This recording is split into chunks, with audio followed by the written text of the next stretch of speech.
Hi, fifth grade. It's Mrs. Pritchard. I'm going to continue with the read aloud. So I know Miss Allie left off on page 168. If you are following along, and this one is called Back from Winter Break.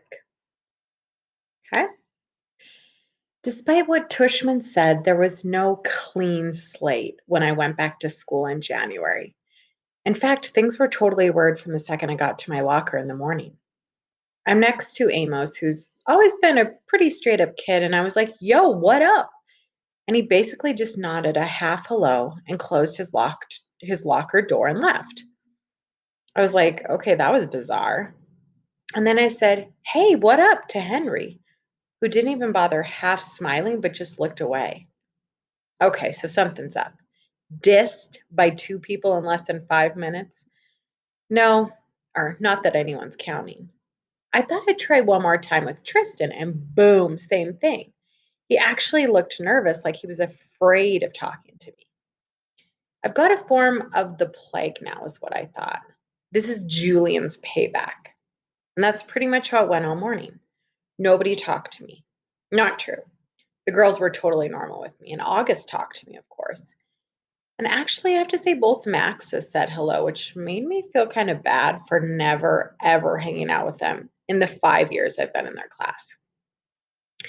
I hoped lunch would be better, but it wasn't. I sat down at my usual table with Luca and Isaiah.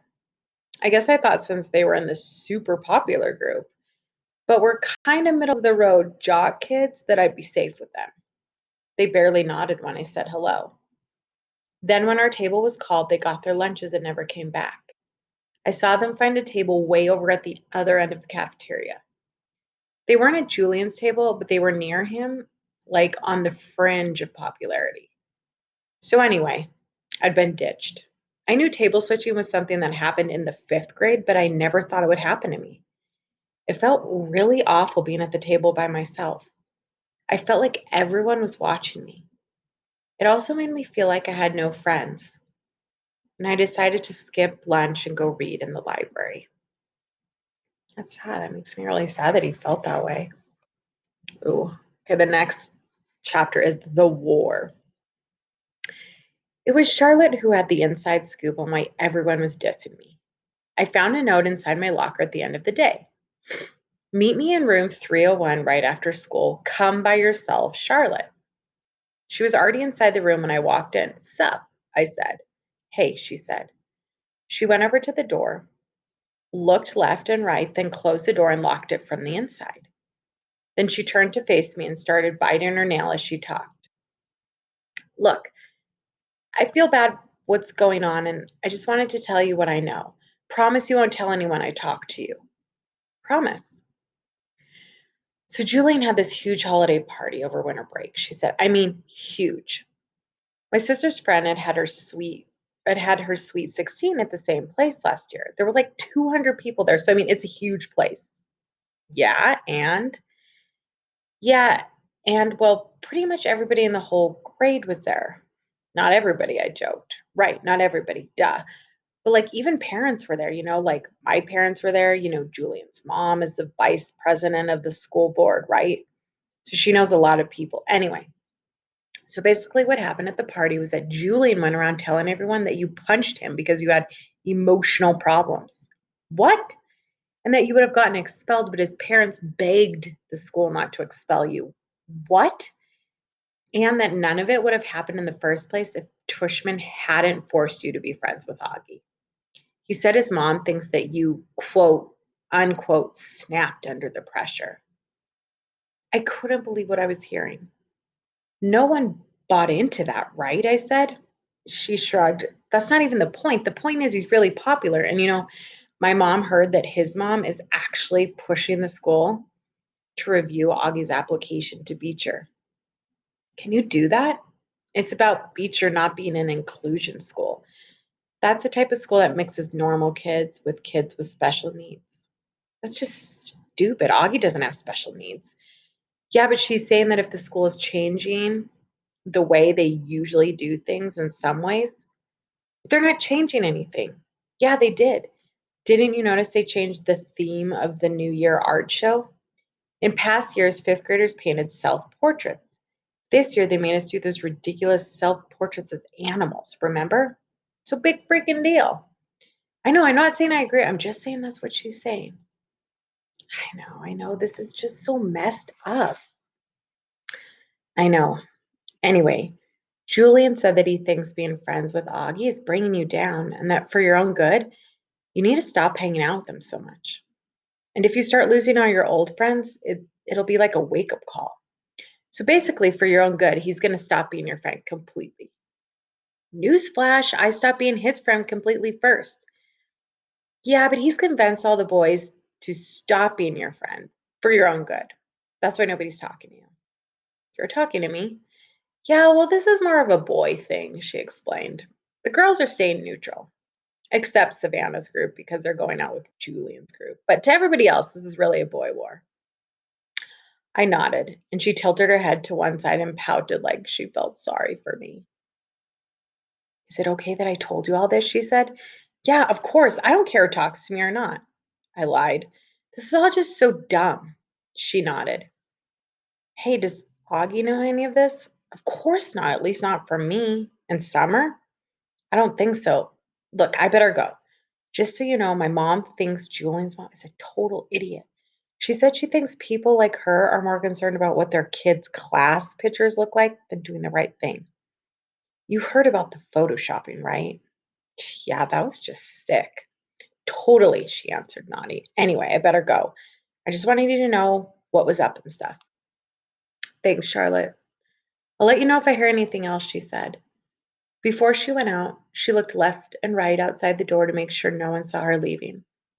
I guess even though she was neutral, she didn't want to be seen with me.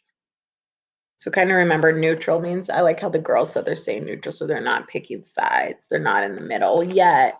You can kind of tell people are nervous to be talking to them. Okay, the next chapter, which is one page, is switching tables. The next day at lunch, stupid me, I sat down at a table with Tristan, Nino, and Pablo. I thought maybe they were safe because they weren't really considered popular, but they weren't out there playing D&D at recess either. They were sort of in-betweeners. And at first I thought I scored because they were basically too nice to not acknowledge my presence when I walked over to the table. They all said, "Hey," though I could tell they looked at each other. Then the same thing happened that happened yesterday. Our lunch table was called, they got their food, and then headed toward a new table on the other side of the cafeteria. Unfortunately, sorry, something was popped. Miss G, who was the lunch teacher that day, saw what happened and chased after them. That's not allowed, boys, she scolded them loudly. This is not that kind of school. You get right back to your table. Oh, great, like that was going to help. Before they could be forced to sit back down at the table, I got up with my tray and walked away real fast. I could hear Miss G call my name, but I pretended not to hear and just kept walking to the other side of the cafeteria, behind the lunch counter. Sit with us, Jack. It was Summer. She and August were sitting at their table, and they were both waving me over. The next chapter is why I didn't sit with August the first day of school. Okay, I'm a total hypocrite, I know. That very first day of school, I remember seeing August in the cafeteria. Everybody was looking at him, talking about him. Back then, no one was used to his face or even knew that he was coming to Beecher, so it was a total shocker for a lot of people to see him there on the first day of school. Most kids were even afraid to get near him. So when I saw him going into the cafeteria ahead of me, I knew he'd have no one to sit with, but I just couldn't bring myself to sit with him. I'd been hanging out with him all morning long because we had so many classes together, and I guess I was just kind of wanting a little normal time to chill with other kids. So when I saw him move to a table on the other side of the lunch counter, I purposely found a table as far away from there as I could find. I sat down with Isaiah and Luca, even though I'd never met them before. We talked about baseball the whole time, and I played basketball with them at recess. They became my lunch table from then on. I heard Summer had sat down with August, which surprised me because I knew for a fact she wasn't one of the kids that Tushman had talked to about being friends with Augie. So I knew she was doing it just to be nice, and that was pretty brave, I thought. So now here I was sitting with Summer and August, and they were being totally nice to me as always.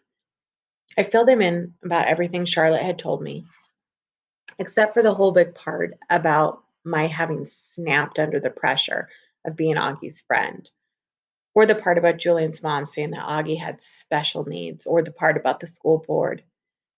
I guess all I really told them about was Julian.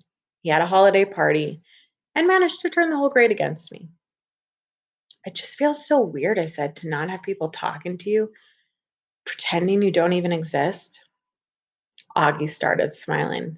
"Ya think?" he said sarcastically. "Welcome to my world."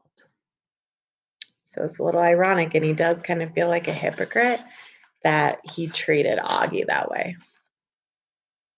So I'm going to read the last chapter. It's called Sides. So you can tell people are kind of picking sides. "So here are the official sides," said Summer at lunch the next day. She pulled out a folded piece of loose leaf paper and opened it. It had 3 columns of names.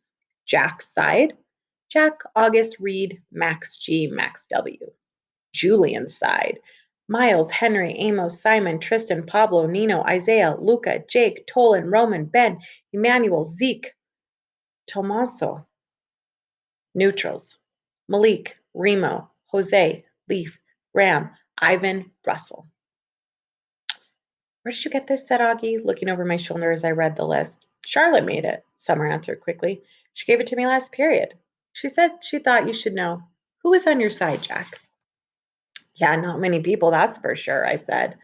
"Reed is," she said, "and the 2 Maxes. Great, the nerds are on my side." "Don't be mean," said Summer. "I think Charlotte likes you, by the way." "Yeah, I know. Are you going to ask her out? Are you kidding? I can't now that everyone's acting like I have the plague." The second I said it, I realized I shouldn't have said it. There was this awkward moment of silence. I looked at Augie. "It's okay," he said. "I knew about that." "Sorry, dude," I said. "I didn't know they called it the plague, though," he said. "I figured it was more like the cheese touch or something." "Oh, yeah, like in Diary of a Wimpy Kid," I nodded. "The plague actually sounds cooler," he joked, "like someone could catch the black death of ugliness."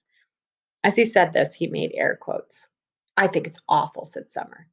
But Augie shrugged while taking a big sip from his juice box. "Anyway, I'm not asking Charlotte out," I said. "My mom thinks we're all too young to be dating anyway," she answered. "What if Reed asked you out?" I said. "Would you go?" I could tell she was surprised. "No," she said. "I'm just asking," I laughed. She shook her head and smiled. "Why, what do you know?" "Nothing, I'm just asking," I said. I actually agree with my mom. She said, I do think we're too young to be dating. I mean, I just don't see what the rush is." "Yeah, I agree," said August, which is kind of a shame, with all those babes who keep throwing themselves at me and stuff. He said this in such a funny way that the milk I was drinking came out of my nose when I laughed, which made us totally crack up. Man, he has a good sense of humor. Okay, so I'm going to stop there and let Mr. Thayer continue to see kind of what happens with this whole war. Thanks, 5th grade. See you next time.